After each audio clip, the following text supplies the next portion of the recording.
I'm Mark Seifter. And I'm Linda Zayas-Palmer. And this is Arcane Mark.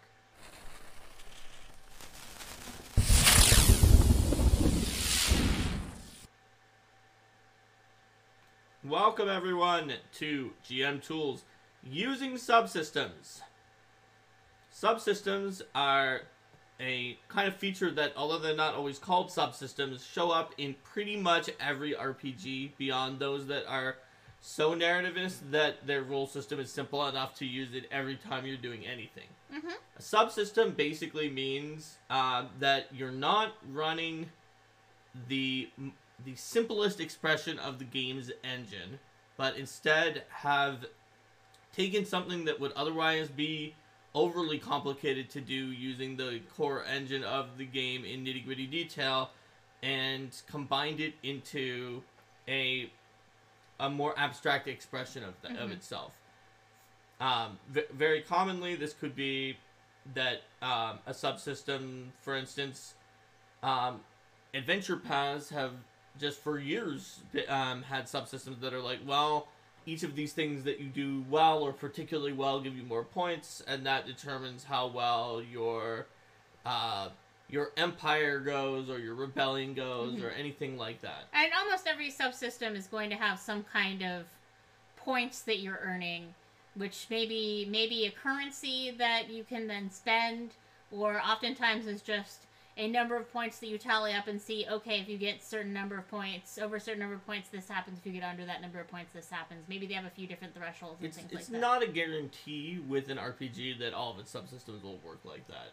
I mean, sometimes you wind up with situations where it looks more like damage and hit points, for example, which can be expressed as a number of points too. A lot of the game can a lot of games can be expressed down into points, but the important thing is that a subsystem is when you're not sort of following the usual rules. You're not just using the regular skills or the regular attack rolls or saving throws or things like that. Now, in Pathfinder 1st Edition, subsystems had a fairly bad reputation, particularly among organized play, due to the fact that they were kind of different from each other to the point that you had to just completely learn a new subsystem, and you couldn't necessarily build on what you knew about anything else, even if you did a subsystem for a similar kind of activity. Are you doing a drinking contest? Are you thinking, oh, my character with low con has a great fortitude save, so I'll win this because you've done a drinking contest previously in Pathfinder 1st Edition and use your fortitude save? Surprise! It might use a constitution check in Pathfinder 1st Edition, and you're terrible at it, even though you were good at the other drinking contest.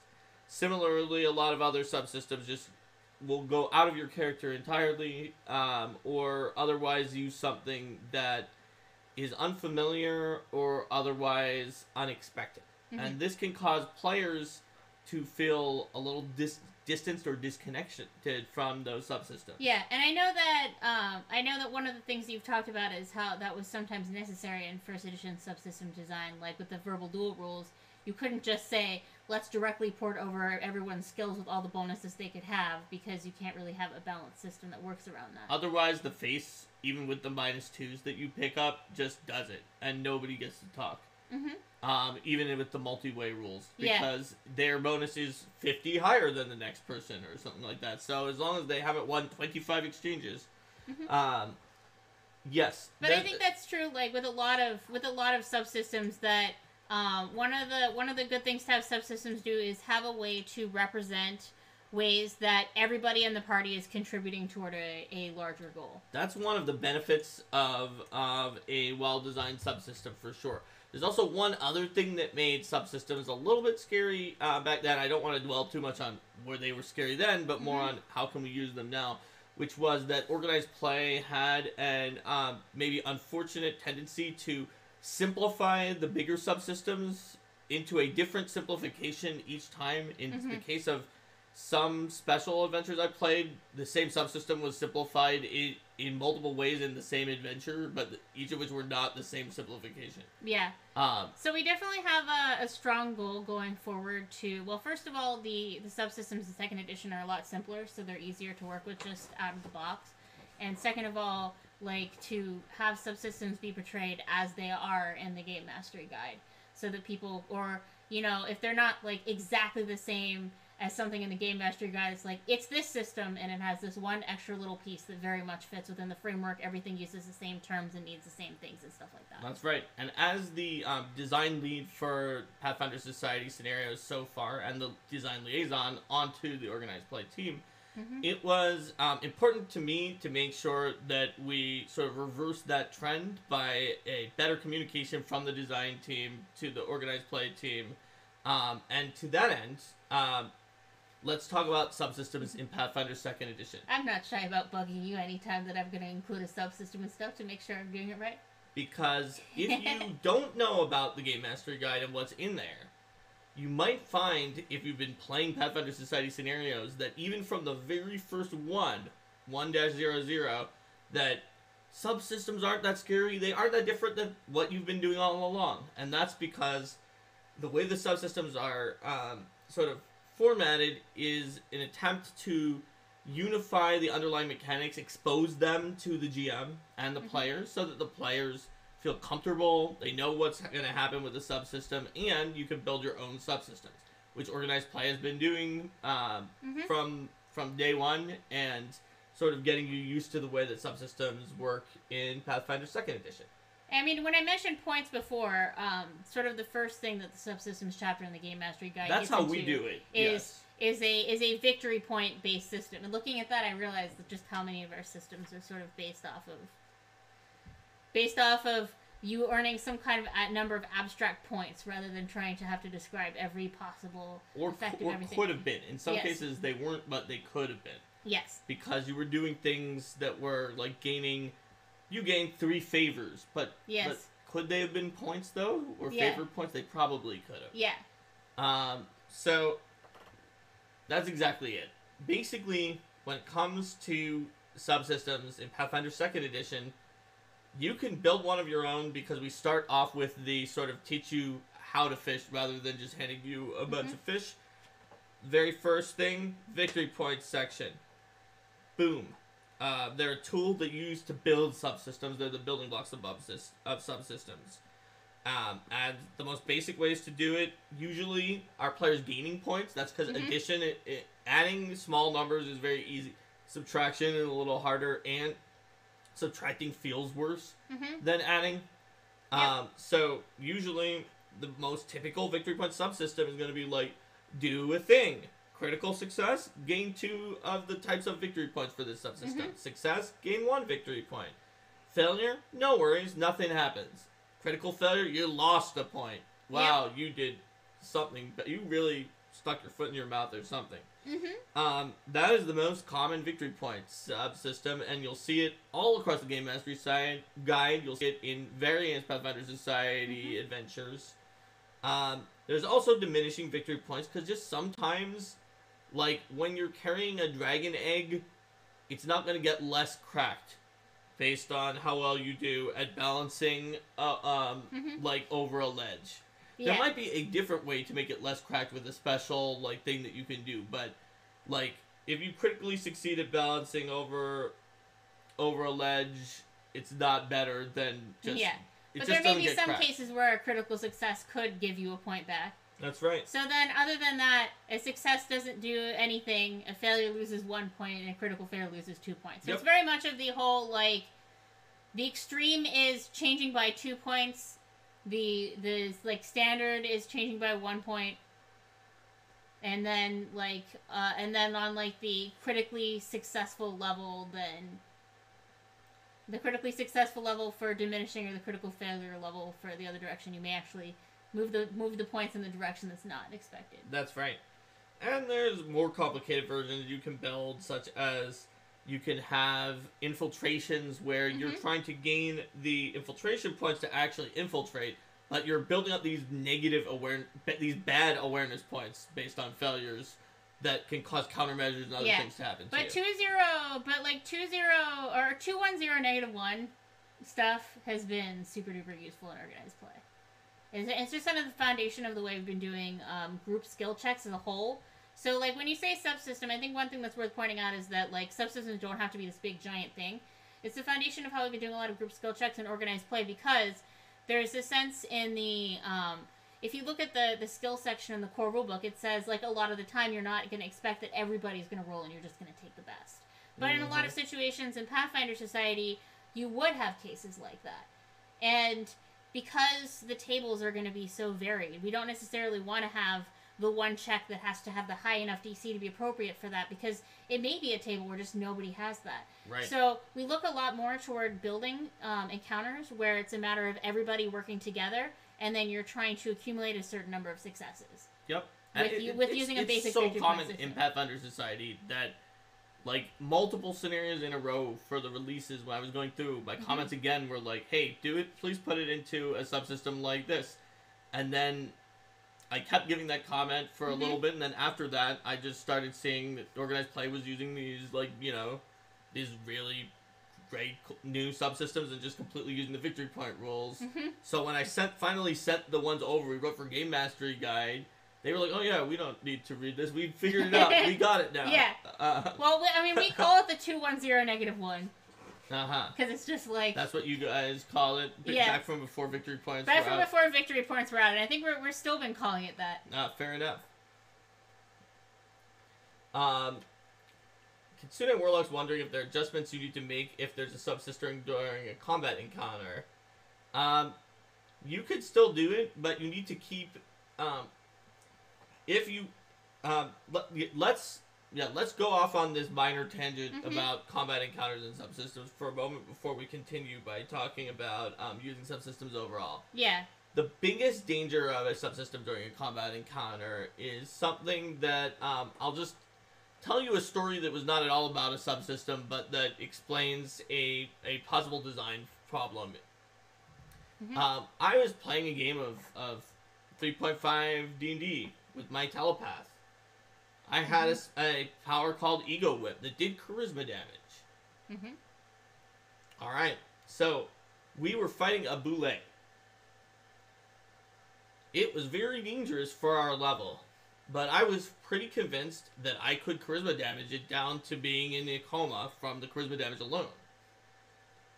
But my fellow party members, who I tried to convince that we should, like, spread out, back off, take defensive positions, try to take it down with Ego Whip, a few of them just wanted to do melee damage to the boule. At which point, the Ego Whip and the melee damage were competing with each other for defeating the boule. And eventually, I beat it with Ego Whip, meaning that all the damage they dealt was pointless, and the huge amount of damage and near character death that they took was completely unnecessary. But would it have been fun for them to not do anything? Probably not. This was, like, much earlier on. In my playing career, when I hadn't thought about things, when I would say something like, Kitsune Warlock responded Heart Ego Whip to this. Yes. I was thinking Heart Ego Whip when I first started playing. Yeah. As I became more into design, I started realizing Ego Whip is very poorly designed because it creates a convergent path to victory that is not actually working together with my team in any way. Either I do it or they do it, and it doesn't work together. So, what I would say is, if you want to get across sort of that feel of working together and achieving a lot of points to defeat something, complex hazards are a really good way to go in 2nd edition Pathfinder. And even if you're not playing 2nd edition Pathfinder, the idea of racking up a certain number of skills to get rid of a threat that can be gotten rid of by racking up a certain number of skills. That's right. Complex hazard with, like, 4 little pieces that you can either destroy with damage or disable each of the pieces lets people work together. If it's a complex hazard where the whole big thing is either do 200 damage to this or disable it 7 times, that's maybe not as good if somebody wants to do damage. But I think, but if you're going to build something like that, what would be best to do is say something like, there's these 7 pieces, and, you know, you can get rid of each of these 7 pieces by disabling it or by dealing damage, so that people have different avenues and all of their successes are working together toward a common Make sure everyone works together. And the reason I told this story is that putting a subsystem in an encounter can lead to a situation where they're not actually working together. For example, near the end of War for the Crown, there's a situation where you can verbal duel instead of fighting during combat, and it relatively, with some tweaks, works well enough as a way of doing a verbal duel even when somebody's attacking you in combat.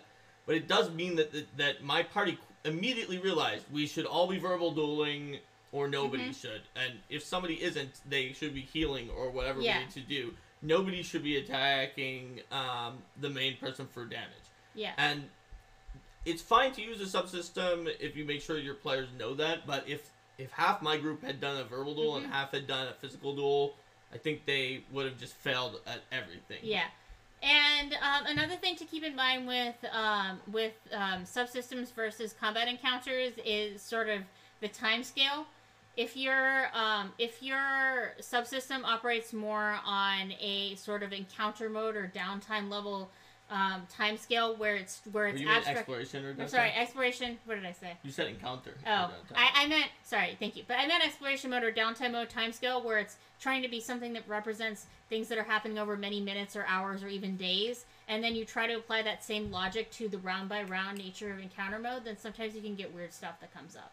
Yes. So our group is extremely veteran and have now play tested multiple editions, and we're getting tripped up a little bit by the subsystem in Iron Fang Invasion, where sometimes the subsystem refers to a encounter round, and sometimes it refers to an hour outside of combat. So if you are going to be mixing things up, like, you know, I would recommend then more treating combat is a side thing that may influence, say, your overarching system by giving you some bonuses or penalties based on how well that does, rather than trying to push them into the same frame. Right. It's definitely that's having a setup phase that you can do that's on slower is also sort of like how infiltrations work with the they have a little bit of a setup to gain edges. Similar, you could do something similar with that with the subsystem. And you absolutely can do something where somebody's doing a weird subsystem thing on their turn in a combat round. It's just like a complex hazard if it's done well. Also, if you want to see a very early example of a well-designed encounter that has the sort of the subsystem-y, but really it's the complex hazard, but then also other stuff going on. Linda's quest in Rose Street Revenge in the playtest, they're like the main threat is this dangerous ooze monster that just the party encounters, but the ooze is acidic globule and causes the ceiling to collapse, which you can deal with as a complex hazard, and it's really agitating some bats that you can actually calm down with nature checks, or you might have to fight them. Yes. So that way, everybody who's doing something, every time I ran it, like Fumbus and Ezrin fixed the ceiling, and everyone was very happy to have that stop collapsing, and they felt like they were really, really helping. And usually Kyra would calm down the bats or something like that, and then Valeros and Mauricio would go to town on the ooze despite not getting sneak attack from that. But I created that encounter because I was really inspired by the potential of a 3-action system to allow for people to be doing different things during the combat without feeling like, oh, this thing is more valuable or less valuable, I have to only do the more valuable thing. Because, you know, once you've attacked twice, you can try one of these other checks that isn't having to do with your multiple attack penalty, and that's probably going to be way more effective. Or you can try multiple times to deal with the issue. To tangent the tangent, Art Guys of Death is Cow asks if something can be a complex hazard and a creature at the same time. It cannot, but a complex hazard could cause a creature to be there. But the creature is not itself the complex hazard. Like, you could have a complex summoning rune that just keeps summoning imps. Yes. But the imps are not a complex hazard. They are an actual legitimate creature that's there. The complex hazard is that summoning rune that keeps summoning the imps. I would say that if you're looking at whether something is a complex hazard or a creature, thinking about like what makes sense what do you mean when you're damaging it with hit points and you're attacking it and things like that? Are you actually getting rid of the hazard fundamentally? Like, so if you had a hazard that say was a let's say a replicator that spawned a bunch of evil robot leshies, and if killing the robot leshies didn't actually stop the replication, then you've got a complex hazard that creates a creature.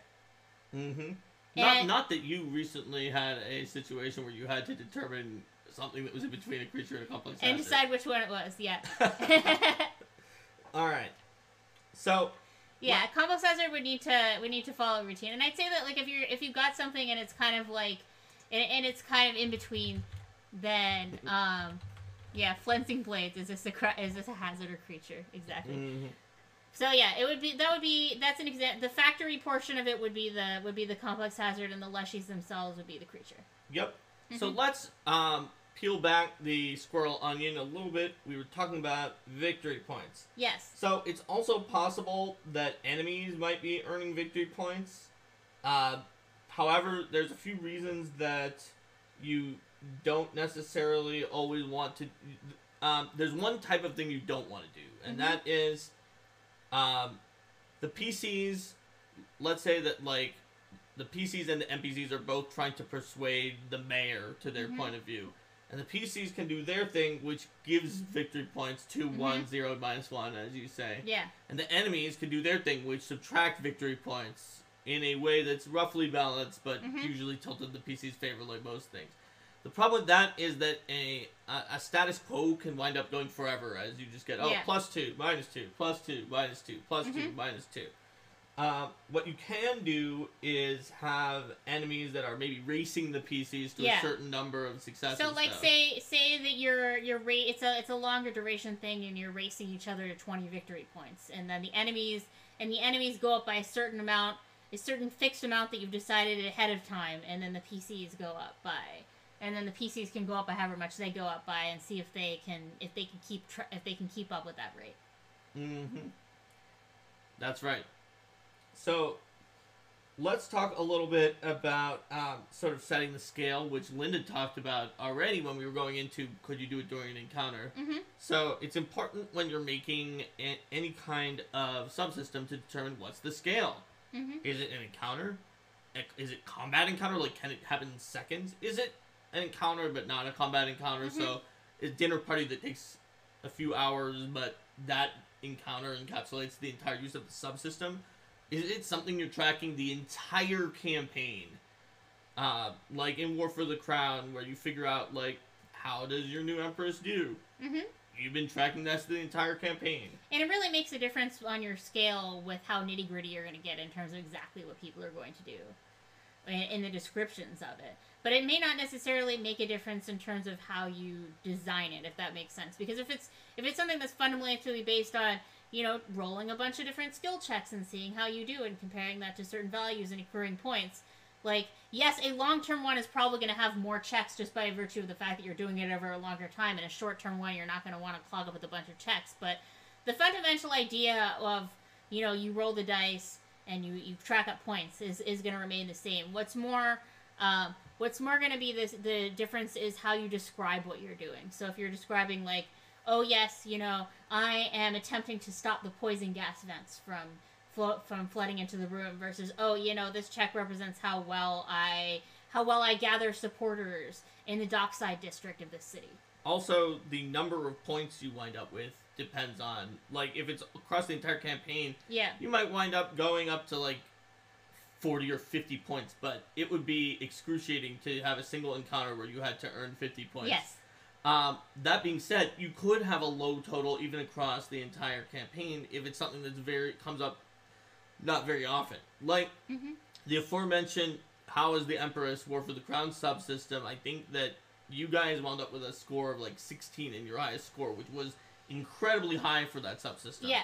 So it's even though it was across the entire campaign, because there were only opportunities to earn points, two to 3 times per book.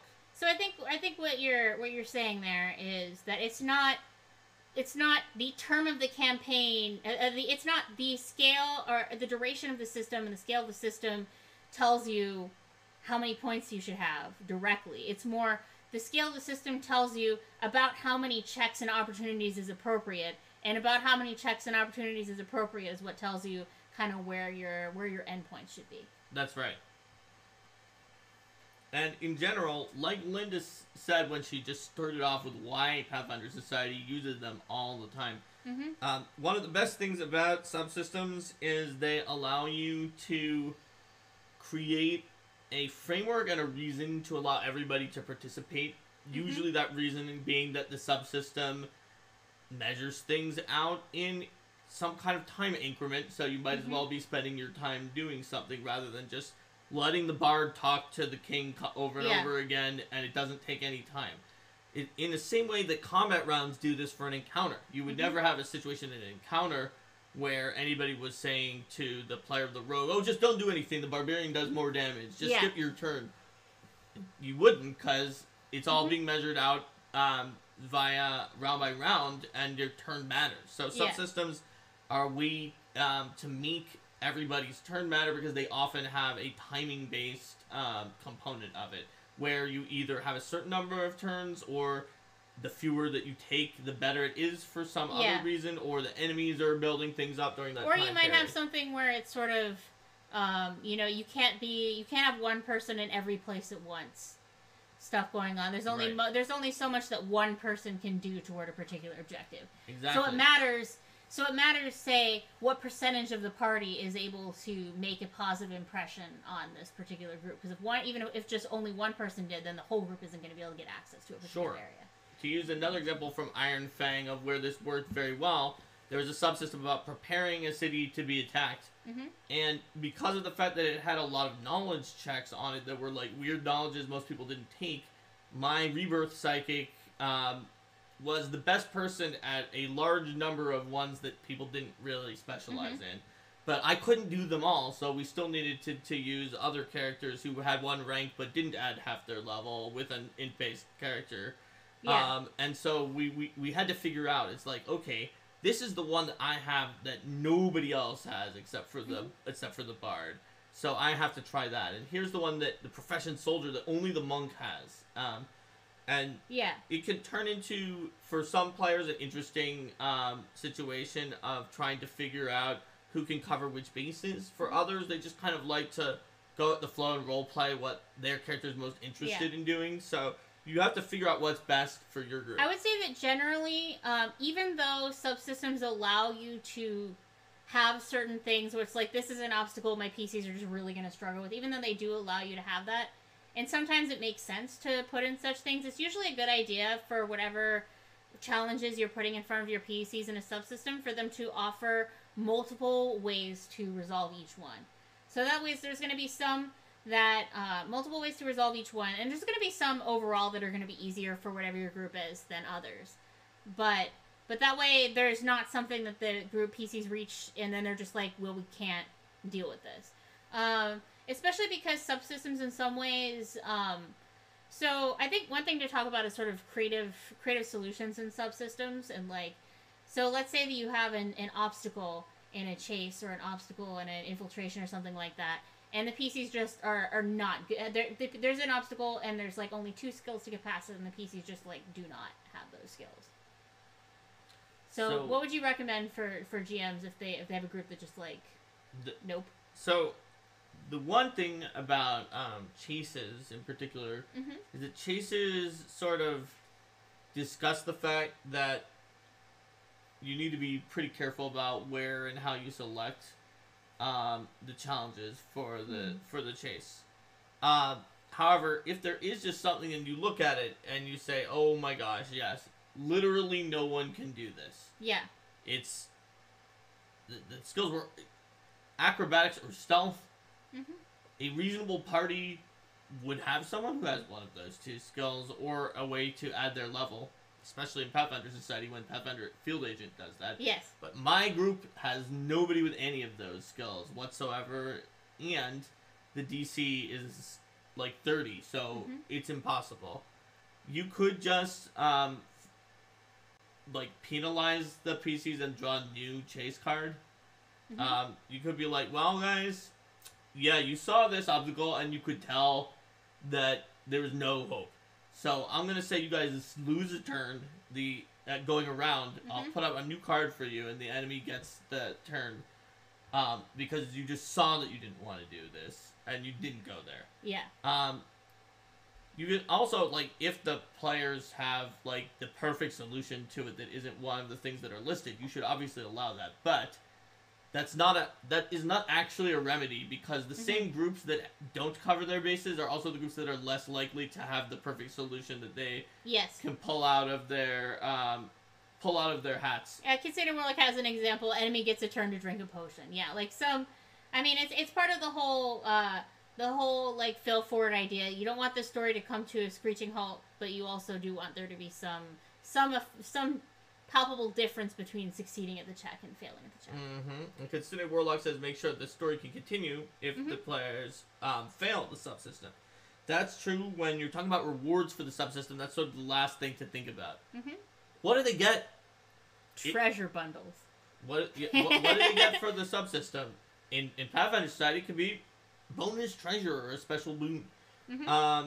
But it usually should be some kind of cool extra that makes them feel happy about it. If you think about mini games in like non-tabletop RPGs, that's usually what you get for those too. You have to be a little worried about the fact that it's a rich get richer situation sometimes, where it's like, well, the group that was already better also gets more things. But people just like achieving and getting something cool from it. Get an advantage in the next fight because you did well in it. Get a little bit of extra treasure or a special reward. Have an alliance with an NPC that you struck up that you can leverage in a future situation. That's right. You should never lose the game because you lost the subsystem. But maybe if you win the subsystem, you made an alliance with this NPC, and then this NPC is going to hire you to do an awesome quest. That's right. That you wouldn't have been able to do otherwise. And we're talking about good things for winning it. There can definitely be bad things for losing the subsystem, but it shouldn't mean that the story can't continue. I mean, you should do this anyway, even if you're not using a subsystem, but you have to include some kind of fail forward.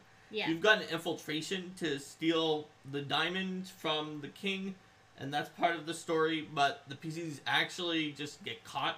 Then maybe the next story is about now they're outlaws who were caught trying to steal the diamond from the king, and you have a different branch that they're going to take.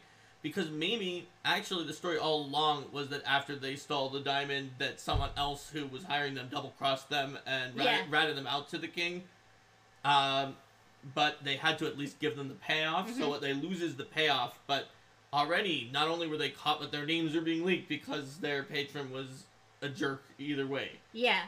Or maybe while there was all this chaos, while the PCs were doing these sorts of things, someone else came in and stole the diamond, and then the PCs might be able to try to perform some kind of complicated social trick to make it seem like they were innocent all along, because clearly, how could we have stolen the diamond? We were in prison when the diamond was stolen. The real thieves are still out there. We'll help you catch them, guards.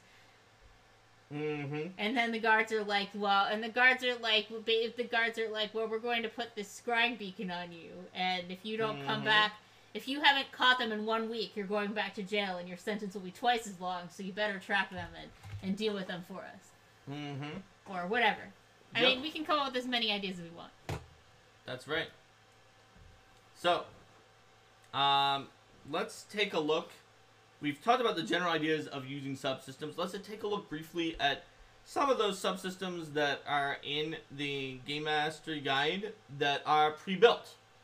And we'll start with influence. So the influence subsystem is one that I think you know pretty well due to the fact that you wrote the influence subsystem in Pathfinder 1st Edition. Yep. Before we do that, let me move my chair a little bit so that you're not like falling off the edge of the screen as much. I kind of noticed that partway through. Here. Scooch my chair, please. There you go. Thank you. All right. There you go. Look, you're on the screen and stuff. I'm on the screen and stuff. Yay! All right. So, the influence subsystem is one of those examples of a short-term subsystem that is its own sort of encounter, even though it's not quite as fast as encounter mode. Yeah. Where you go to a party, you go somewhere, and you have a certain amount of time to get everything you want done at that party, which involves figuring out what's going on with the people there and getting them to want to do a thing for you. And you're generally trying to influence those NPCs toward liking you. And certain skills are more effective at influencing those NPCs than others, and there are certain factors or features that you can bring up during your conversation that makes the NPC more or less. It's usually not just do they like me, do they really like me, but there's usually usually run one of these with a targeted purpose. It's like let's convince all these people not to go to war, or let's convince all these people to support Grand Princess Utopia, or so something you like that. You have some sort of goal generally that is usually it's gaining the enough social favor at a particular gathering in order to achieve whatever the goal is that you set out to do. Right. Turning the room in your favor. So, so in terms of what I was talking about with the skills, right? That there's certain skills that are going to be better than others for influencing certain NPCs. So, like in general, you might want to go with like something like warfare lore might be really good with them and stuff like that.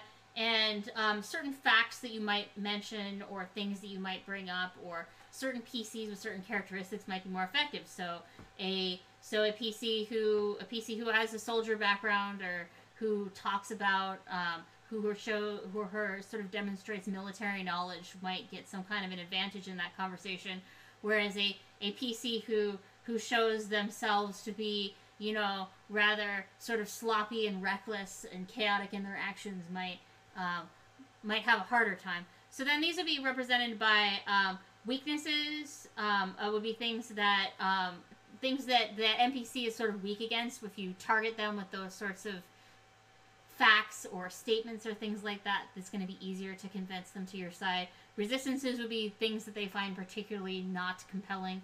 And you can use discovery with perception to try to figure out more about these NPCs. So it's not just guesswork. You can specifically spend time trying to figure out what's going to be effective against them. Also, with influence, since it usually corresponds to like an actual social event, try to make the influence rounds, where a round is everybody gets to do something because it is a kind of an encounter. Try to make them correspond to some component of the event. For example, the example in the Game Mastery Guide is you could have a 4-course meal with a beginning and ending socializing bit that's a 6-round event.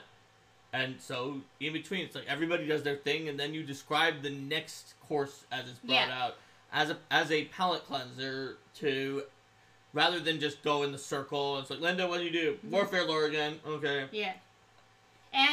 And one of the nice things about that, too, is that it doesn't just have to be a description of like, oh, and the food comes out and it's pretty. There can also be other things that happen. There could be NPCs who enter the party or event, NPCs who leave the party or event, other things that happen. There may be like an assassination attempt in the middle of it that disrupts things usually seems shakes to things be. up. Yeah. And that's why I said an assassination attempt, because that's or kind of maybe a typical one. it's just a little milder and somebody eats food that's too spicy for them because they want to show how tough they are, and then they're missing for the next phase as they go to the bathroom to try to like not be constantly screaming with a burning mouth. What the hell spicy food are you thinking about? Like somebody ate alchemist fire or something? Or like 50 ghost peppers. Okay, well, like don't do that. Hey, you know what? You might be trying to impress some elves in Garund, and you just wanted to eat spicy food. No. No? Be nice to your digestive system, please. Okay. All right. But at any rate, yeah, the idea is that if you can have certain events that come up that shake things up, have people enter, have people leave, have people easier to influence, have events that can be like sort of mini interruptions and other little events that can make things easier or harder for the PCs based on how they do. All right. So, another subsystem we have in here is research. Research is a little bit different than influence in that instead of going around to different people and trying to influence them, you're going to a library and trying to build up research points. And even though libraries may have multiple different rooms or areas where you use different skills, 100 is a kind of a good example of that.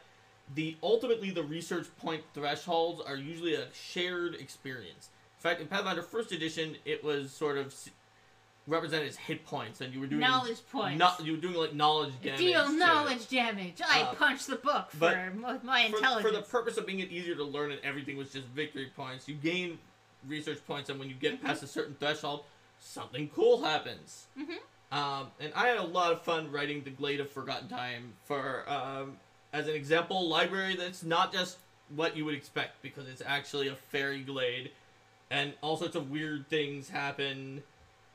Like a sleeping tree that you have to commune with wakes up at 20 research points and issues a dire warning.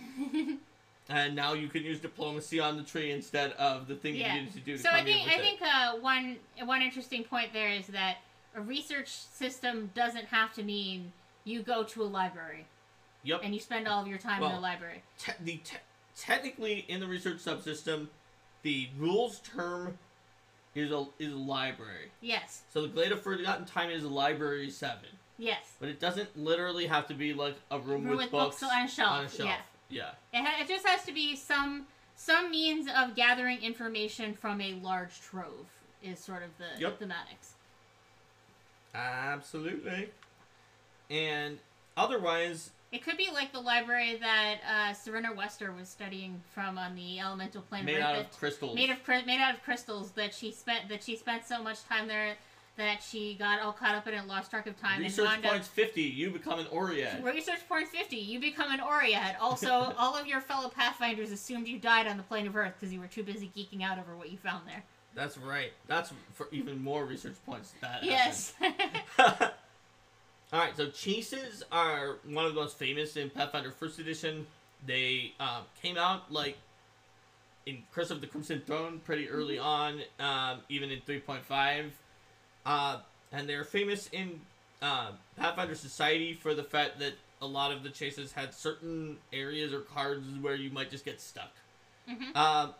In Pathfinder 2nd Edition, we built upon the innovations that... it's a two-way street.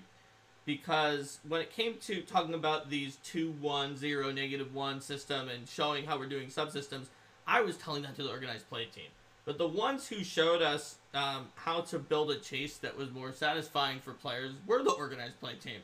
Because the basic chases in Pathfinder 1st Edition were not particularly satisfying to people in what I just said. There were some locations where like a particular character would just get stuck there forever. And organized play just kept innovating, being like, yeah, but these chases are viscerally exciting. We can do better. And so Linda and John at the time, I think, were the ones who were doing most of these. Just tweaked and varied it, and eventually came up with a formula that we used very similarly here, and just put it into the new framework, which is everybody's chasing together. This is not some kind of situation where, do you even want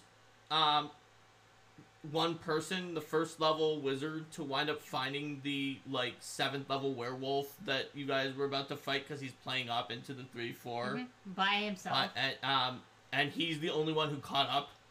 Would you maybe rather the werewolf got away? That literally happened in the first Pathfinder Society scenario with a chase where not yet at the time Venture Officer Lucas Servideo.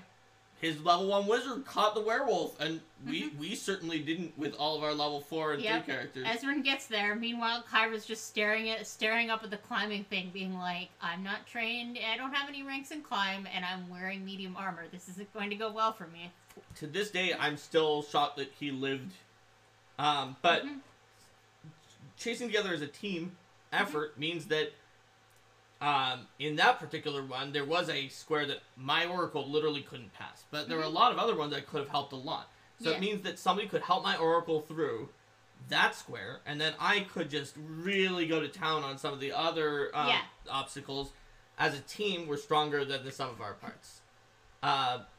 So that's how the chases worked in Pathfinder 2nd Edition. So we had the opposite, where our wizard never got past the first obstacle ever. He's still staring there at the fence to this day.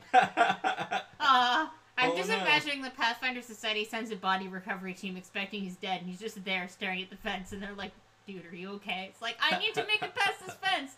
The mission's been done for weeks. Please, just go back to the ground launch. And there's a lot of variations on the chases. Basically, the idea with the chase is that, unlike with influence, where you just choose which person you're going to go to and earn points on, or research, where you choose how to research and earn a total number of points, with a chase, the GM presents what the feature is of the area you're chasing on, and in order, with cards potentially, I'm doing card motion, lays them out, and you have to deal with that one until you get enough points, and then deal with the next one. And that's why I was suggesting a mulligan roll where you lose a turn. If you really just can't do the card, you lose a turn and then draw a different one. There are various types of chases, though. You could either be chasing an enemy who has a lead and you need to catch up, or maybe a target who is not an enemy, you just want to catch them. You could be running away, maybe because you didn't successfully steal that diamond so well from before. It could have turned from infiltration to a chase with an escape. You could be trying to... Or maybe because, you know, some kind of ancient avatar of an ancient evil is chasing you down. Yep. Science of the Sky Key Part 2. Stunt Monkey mentioned. That is a very good example. Science of the Sky Key Part 2. That is an example of the Pathfinder Society team getting it into this newer format. Yes, well, Science of the Sky Key Part 2 is so much the chase in our minds that we established a policy in Pathfinder Society that from there on out, anytime we assigned a freelancer a scenario with a chase in it, we would also give them a free copy of that scenario and be like, that! I want to be fair to Merchant's Wake, because Merchant's Wake got there first. It just had a swim check to open the doors. And the one in Signs of the Sky Key, what's chasing you is even more impressive than a zombie horde. Yes. You can also wind up having a chase where, like, the temple is crumbling. Let's get out of here before it crumbles. Or the volcano is exploding. Can we race the wave of lava down to the bottom? That might seem unrealistic, but sometimes some lava flows actually really slowly, and you can do it. Or even a competitive chase where you and the evil Aspis archaeologists are both trying to get to the giant ruby, or maybe Scrooge McDuck and Flint Heart Glomgold are climbing to get to the lamp at the top of or like maybe you're not trying to reach somebody who is, or maybe you're not trying to reach somebody who's also running away, but you're trying to reach a certain location before time runs out. And so, yeah, let's see. Oh, wait, here's what it says here.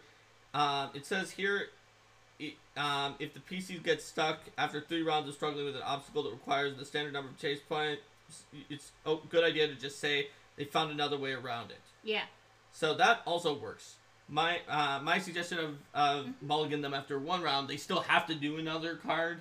Yeah. Which this is, you fail for 3 rounds and then you just pass it, so you 3 rounds of failure becomes a success. Yes. It's roughly equivalent. It may be better for you if the average card can be achieved in a single round. Game Mastery Guide has some simple obstacles too. Considering Warlock says, what about the chase rules for a competitive research challenge where you try to figure something out before another team of researchers? You could do that, or like MIT Mystery Hunt, or a puzzle challenge. Anything like that, even if it actually is research, the point of a chase is just that there is something that everybody now has to do, and who can do it first. Yes. Whereas with research, normally you can research wherever you want. So the most complicated subsystem in the Game Mastery Guide, which we mentioned before, is infiltration. You'll see one in Age of Ashes, and also a recent Pathfinder Society scenario. That will be releasing very soon. Yes. Yes. That has been up on the blog. Yes. And with an infiltration, you basically get to set up in advance to try to gain some edges. And this will help you out because when you fail, you're building up awareness, which can cause bad things to happen. And with infiltrations, edges are basically, edge points are basically something that you can take to flip a failure into a success. Yep. And there's also complications, which are just purely negative things that sometimes crop up and you have to deal with them, and they can't really help you. Even at critical success, it's not better that this happened. Things like where the guard does a double take and it pays more attention to you. And so basically that's how infiltrations work. They could have multiple stages where you have to first get through the party and then go into infiltrate the vault and take down 7 different defenses. And then get out with your stolen loot, and those could be 3 different phases. And generally, like, if you get too many awareness points by a certain point, then something bad might happen. Like, maybe the guards are active and patrol more often, you might have encounters, you might get penalties. The game state changes with awareness, as well as the fact that it changes with infiltration points as you actually make it deeper into your plan. Yep. All of this is still just built on the same chassis. Succeed to get points, critically succeed to get more points, critically fail to screw up your entire team. So, there are other subsystems in here that, like I mentioned, are a little bit more different. Like, reputation, which you don't normally roll checks on that cause you to gain or lose reputation points, but instead, like, it's a long-term, mid to long-term system where everything you do builds up your reputation. Just like in organized play, Pathfinders decided you can gain reputation with the Verdant Wheel. And yes, indirectly you earn that reputation because you succeeded at a mission, and succeeding at a broad mission requires you to succeed at a lot of checks and things you're doing. Sure, but there was no check that gave you But there's no point in reputation. Yes, exactly. But there's not a point in the end of the scenario where like, oh, it's secondary success condition. Hold on, wait, let's roll to see if you get your secondaries. Let's roll to see if you get your reputation. Right? That's right. And there's also negative reputation for groups that how many resources they would spend to go against you. I had a lot of fun working on the first edition version of this, where it's like, oh yeah, you know, this really does parallel how a lot of villain organizations work in RPGs, where they'll send their small minions against you in the beginning, and in the end, even their leaders will be trying to hunt you down. That's right. And not every subsystem in the Game Master Guide even uses victory points. For instance, duels are just a different way to run encounters that are sort of a one-on-one with a little bit of a rock, paper, scissors mechanic built in. And leadership is a way of sort of tracking how awesome you are based on how many NPCs you recruit in to follow you, and just like running special leadership events for your organizations. Sort of building it up. Run a mage's guild, like make your own little army for your fighter. And Hexploration also is not a victory point subsystem, because that's all about find out what's on this map. What's in this desert? Is it just sand? So that has things about like building different terrain features and traversing larger amounts of terrain, and the types of challenges you might face along the way as you're exploring a larger area. That's right. And vehicles are just actually also not a victory point subsystem. They're just a sort of a more complicated way to get around and sort of play out, rather than just saying, oh, you know, your PCs are on a cart and you go to a certain distance, to actually play out, well, except for then a dragon breathes fire and all the horses go wild. What happens to your cart? For example, like, you know, you didn't notice, but some bandits snuck up on your camp in the middle of the night and they sabotaged one of your axles. Are you going to be able to stop your cart from careening off to the side? Or are you, and depending upon how well you do stopping your cart from careening off to the side, that may determine what position you start your next combat in when they do eventually come out to attack you. Or if you escape them altogether. Or the bandits came up and sneaked behind your huge steam giant that you're piloting, and then can you shoot flame jets into their face with your steam giant? The answer is yes, but you need 2 crew members to perform 3 action activities to do that. So there's all sorts of subsystems, and we're not saying that everything ever that you would ever do is going to be victory point subsystem. Which is also part of why I was saying at the beginning that, like, not everything's accumulative points, but a lot of them are, and a lot of the ones that we use most often are. And so consolidating them down means that you feel like you're meeting an old friend when they come in again, rather than just like, what even is this and how do I interact with it? I hope the GM went onto some kind of a website about prep where they found a way to condense this down to only a 30-minute presentation of how the subsystem works. Yeah. But, yeah, so like Mark said, a lot of them are point-based, some of them aren't, and that's more like, and I guess the ones that aren't are more unique in what they are. Vehicles being like a different means of movement and attacking, and Hexploration being about like, Hexploration being sort of a way of pulling back and expressing much larger areas of space. And leadership being a way to like get an entire organization that works for you. Absolutely. So, does anybody have any questions about using subsystems in your game? Or questions about an idea that you have for implementing your own subsystem using any of these subsystems? Does it all make sense? Let's see if anybody has anything. There's a lot of good examples of like creative solutions in here, but I'm not seeing. Sending the group through a Chilaxian tea party. One PC stopped and made perform dance check to distract the ladies so everyone could get past. I was surprised at one where I was trying to figure out why Space Worm thought something machine gunning them was a good meal. Okay. Yep. All right, I'm not. I don't really necessarily understand that either. Space worms. Maybe space worms like bullets. I never knew that they like to eat bullets. Maybe they do. There's a lot out there in space that we don't understand yet. Space worms are one of those things. Space is just so much vaster than any of us. Well, I'm not seeing any more questions here, so let's say goodbye to YouTube. All right. Bye, YouTube. See you next time. Bye.